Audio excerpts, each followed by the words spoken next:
Hi guys, आपके IBPS clerk prelims का exam over हो गया है एंड मेजॉरिटी में अभी एस्पिरेंट्स इसी डिलेमा में होंगे कि प्रीलिम्स होगा कि नहीं होगा और मेंस के लिए पढ़ी कि नहीं पढ़ी, क्योंकि ये ऑब्वियस है। मैं आपको बता रही हूँ बीइंग एन एस्पिरेंट जो मैं रह चुकी हूँ और अभी भी मैं कुछ कुछ एग्जाम्स की तैयारी कर रही हूँ। तो जब आप प्री अगर आप देकर आते हो तो जब तक आपको ये श्योर फील नहीं होता कि यार प्री हो ही जाएगा, तब तक मेन्स करने का बिल्कुल मन नहीं होता है।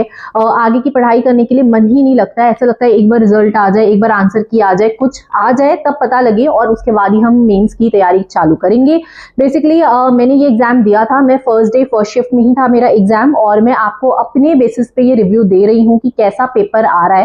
एक्चुअली मुझे देने का मन तो था, आईबीपीएस पीओ एसबीआई पीओ सारे एग्जाम देने के मन थे और ये भी देखने का मन था कि एक्चुअल में पेपर में क्या चेंजेस आ रहे हैं, बिकॉज ईयर बाय ईयर आपका लेवल अपग्रेड होता जा रहा है। ठीक है, कुछ ना कुछ न्यू पैटर्न के क्वेश्चन इंक्लूड होते जा रहे हैं एंड मैं आपको एज अ मेंटोर यहाँ पे अगर गाइड करने के लिए बैठी हूँ कि आपको क्या क्या फॉलो करना चाहिए, कैसे कैसे करना चाहिए, तो मुझे खुद भी उस चीज के टच में रहना पड़ेगा कि एक्चुअल में क्या चेंजेस आ रहे हैं। एक तो बैंक एग्जाम्स में आपको ऑथेंटिक वाले क्वेश्चन पेपर्स नहीं मिलते हैं जो बाकी एग्जाम्स में मिलते हैं। तो यहाँ पे जो भी टेस्ट सीरीज बन रही है, जो भी एजुकेटर्स क्वेश्चन ला रहे हैं, जो भी चीजें हो रही हैं, सब स्टूडेंट्स के रिव्यू के बेसिस पे ही हो रहा है। इसी स्पेकुलेशन पे चीजें चल रही हैं। यहाँ पे आपको ऑथेंटिक क्वेश्चन पेपर्स नहीं मिलते, तो वो भी एक ड्रॉबैक है। तो मैं वही चाह रही थी। अभी मैंने आरआरबी पीओ वगैरह के भी फॉर्म डाले हैं, देखो अगर हो पाए तो मैं बिल्कुल जाकर देकर आऊंगी। मुझे मेंस का देखना है कि मेंस में क्या चेंजेस आ रहे हैं, कैसा पेपर आ रहा है, बिकॉज अभी आईबीपीएस पीओ में भी जीए आपकी 60 मार्क्स की हो गई है, फिर आरबीआई सर्कुलर्स एंड बहुत सारी चीजें इंक्लूड कर दी गई हैं। तो मेरा फर्स्ट डे फर्स्ट शिफ्ट में था एंड मैं आपको बताऊं तो मेरी शिफ्ट को मैं इजी ही बोलूंगी, मॉडरेट भी नहीं बोलूंगी। इंग्लिश का लेवल थोड़ा सा मैंने देखा है कि अपग्रेड हो गया। पहले की इंग्लिश काफी ईजी आती थी, अभी वोकैबुलरी का लेवल बढ़ चुका है आपका। ठीक है, कुछ कुछ न्यू वर्ड्स वहां पे मेरे को देखने को मिले जो मैंने भी अभी तक एज सच नहीं पढ़ा है। मतलब रीडिंग में ऐसे पढ़ा है बट ऐसे प्रॉपर बैठ के उसको याद नहीं किया उन वर्ड्स को। मैं खुद वहां पे गेस वर्क करके आई हूँ। इंग्लिश में थोड़ा ज्यादा फोकस करने की जरूरत है, थोड़ा ज्यादा अंडरस्टैंडिंग बेस पे इंग्लिश आने लग गई है, चाहे आईबीपीएस क्लर्क का ही पेपर क्यों ना हो। बाकी एक तो क्वांट और रीजनिंग में तो आई थिंक पूरा सेम ही था, जैसा पैटर्न चल रहा है वैसा ही चल रहा है। ब्लड रिलेशन तो वैसे भी ट्रिकी देता है, स्टार्टिंग में कभी पिक नहीं करना होता। मैंने भी स्टार्टिंग में उठा लिया था और वो मैं भी वहां पे कंफ्यूज हो गई थी, बन गया था ऑल्दो, लेकिन कंफ्यूज एक बार हो गई थी कि क्या दिया है क्या बोल रहा है। ब्लड रिलेशन हमेशा एंड में पिक करना है। आरआरबी पीओ क्लर्क आगे आपका है, आपको ब्लड रिलेशन एंड में ही पिक करना है। एंड मेरी शिफ्ट में जो 80 अटेम्प्ट्स आपके मिनिमम में जाने चाहिए, ऐसा मुझे लगता है। जो भी एक अच्छा पढ़ने लिखने वाला एस्पिरेंट होगा वो 80 क्वेश्चंस बना के आया होगा। मैंने तो 96 बनाए हैं एंड मैं पूरे 100 भी बना लेती। 2-3 तो मैंने खुद ही छोड़ दिए इंग्लिश में कि यार एक्यूरेसी चली जाएगी, वैसे ही मैंने 2-3 थोड़े तुक्के लगा चुके थे। बाकी एक चीज है, क्वांट और रीजनिंग में लेवल आपको उतना हाई, मतलब मेरी शिफ्ट का लेवल उतना हाई नहीं था। ऑल्दो फर्स्ट डे में भी और सेकंड डे में भी कुछ शिफ्ट्स हैं जो कि मॉडरेट साइड पे आई है, और मॉडरेट शिफ्ट में जो आपके सेफ अटेम्प्ट्स जाएंगे वो 70 तक जाएंगे, 70 to 75।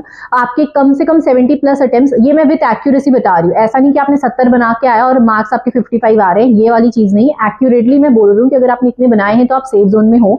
आपको पता लग गया होगा अभी तक कि आपकी शिफ्ट मॉडरेट में है या फिर इजियर साइड पे है।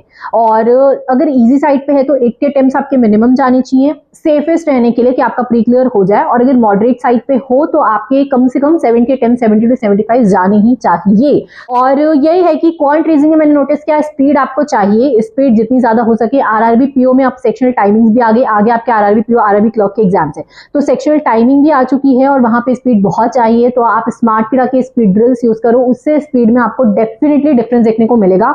क्योंकि ये एस्पिरेंट्स का ही कहना है, वो लोग ही आके बोलते कि मैम इससे मेरी स्पीड इंप्रूव हुई है, तो मैं ये आपको सजेस्ट करूँ। इंग्लिश के लिए भी आपको क्वेश्चंस की थोड़ी अच्छे लेवल के क्वेश्चन की प्रैक्टिस करने की जरूरत है, तो वो भी आपको स्मार्ट पिरा के इंग्लिश का एक बार आप लेवल चेक कर लेना, वो काफी सही लेवल है। और अगर आप उस लेवल की प्रैक्टिस कर रहे हो आपका इंग्लिश भी सॉर्टेड है। मैं आपको बता रही हूँ कुछ ना एजुकेटर्स हैं या इवन कुछ ब्रांड्स हैं जो काफी इररिलेवेंट चीजें प्रोवाइड कर रहे हैं, और इसलिए मेन मुझे ये एग्जाम कुछ देने थे कि मैं आपको अगर यहाँ पे गाइड कर रही हूँ तो बता सकूं कि एक्चुअल में ऑथेंटिक चीजें आपको कहाँ मिल रही है। तो क्या है, कुछ एजुकेटर्स कुछ ब्रांड्स सिर्फ हाइप बनाने के लिए इन चीजों को बोल देते कि ऐसा क्वेश्चन आ रहा है, ये क्वेश्चन आ रहा है। अभी मैं देख रही थी एक एजुकेटर बोल रहे थे लास्ट ईयर आईबीपीएस पीओ में इनपुट आउटपुट के 10 नंबर के क्वेश्चन आए थे। इनपुट आउटपुट अच्छे से करके जाओ यार। इनपुट आउटपुट के जो क्वेश्चन लास्ट ईयर मैंने खुद दिया था आईबीपीएस पीओ मेंस, और इनपुट आउटपुट का जो क्वेश्चन था वो काफी इजी था, मतलब मैं खुद बना के आई थी। जिसने भी थोड़ी अच्छे से पढ़ाई की होगी वो 10 नंबर के क्वेश्चन बना के ही आया होगा। तो कभी कभी पीओ का लेवल भी, पीओ का पेपर भी इजी साइड पे आ जाता है। उस पर इतना हाइप बना के एस्पिरेंट्स को पहले ही डरा दिया जाता है कि पेपर का लेवल ऐसा हो रहा है, एसबीआई क्लर्क का लेवल बहुत बढ़ रहा है, मतलब कुछ ना कुछ चल रहा है मार्केट में और ये सबका ही बिजनेस है, ये तो खैर चलता रहेगा। बाकी मैं आपको बता रही हूँ पेपर का लेवल उतना ज्यादा डिफरेंट नहीं हुआ है, जैसा आता था वैसा ही है, थोड़ा बहुत चेंजेस है, थोड़ा बहुत अपग्रेडेशन देखने को मिला है। बाकी मेंस में एक्चुअल में पता चलेगा कि पेपर का लेवल क्या आ रहा है, तो वो भी रिव्यू में आपको डेफिनेटली शेयर करूंगी। आपको मैं ये बता दी हूँ, आप कोई भी स्टेट से हो, इस बार वैकेंसी ज्यादा है, ठीक है, वैकेंसी आपको काफी ज्यादा देखने को मिल रही है, आपकी कट ऑफ नीचे जा सकती है। एंड स्टेट वाइज यहाँ पे कंपटीशन है तो वो भी काफी कंपटीशन काट देता है, तो आपकी स्टेट में जितनी वैकेंसी है उस हिसाब से कट ऑफ जाएगी। आपके लास्ट ईयर के कट ऑफ से आप इमेजिन कर लो कितनी जा सकती है, क्योंकि वैकेंसी इस बार ज्यादा हुई है। तो कम से कम आपके मॉडरेट शिफ्ट में 70 सेफ अटेम्प्ट्स है और इजी शिफ्ट में 80। अगर आपने 70 प्लस बना के आया है तो आपको डेफिनेटली मेंस की तैयारी करनी चाहिए। और बाकी आईबीपीएस क्लर्क का प्रीलिम्स का रिजल्ट कब आएगा, तो आपका जो है नवंबर एंड में आपका मेंस स्केड्यूल है, तो कम से कम 12-13 नवंबर के आसपास के टाइम ही आएगा आपका रिजल्ट जो आएगा। 2 हफ्ते पहले वो लोग देते हैं, फिर उसके बाद मेंस का एडमिट कार्ड रिलीज करते हैं, तो कम से कम आप इतना टाइम अभी लेके चलो। तो अभी आपके ऑल द फेस्टिवल्स है, लेकिन आपको पढ़ाई में जितना ज्यादा से ज्यादा हो सके फोकस करना है, पढ़ाई से आपको अपना फ्लो नहीं तोड़ना है। बाकी मैं कोशिश कर रही हूँ कि मैं आरआरबी पीओ का और इवन आरआरबी क्लर्क का भी आपको प्रीलिम्स का एक लाइव मॉक देकर दिखा दूं कि कैसे आपको पेपर अटेम्प्ट करना है, कैसे आपकी मार्क्स एक्यूरेसी किस तरह से आपको मेंटेन करना है। और उसके लिए आप चैनल सब्सक्राइब करके जाओ ताकि मैं जब वीडियो डालूं तो आपको नोटिफिकेशन मिल जाए। और कोई भी डाउट हो कमेंट कर देना नीचे। बाकी कोई टेलीग्राम ज्वाइन कर सकते हो, link will be in the description. Thank you.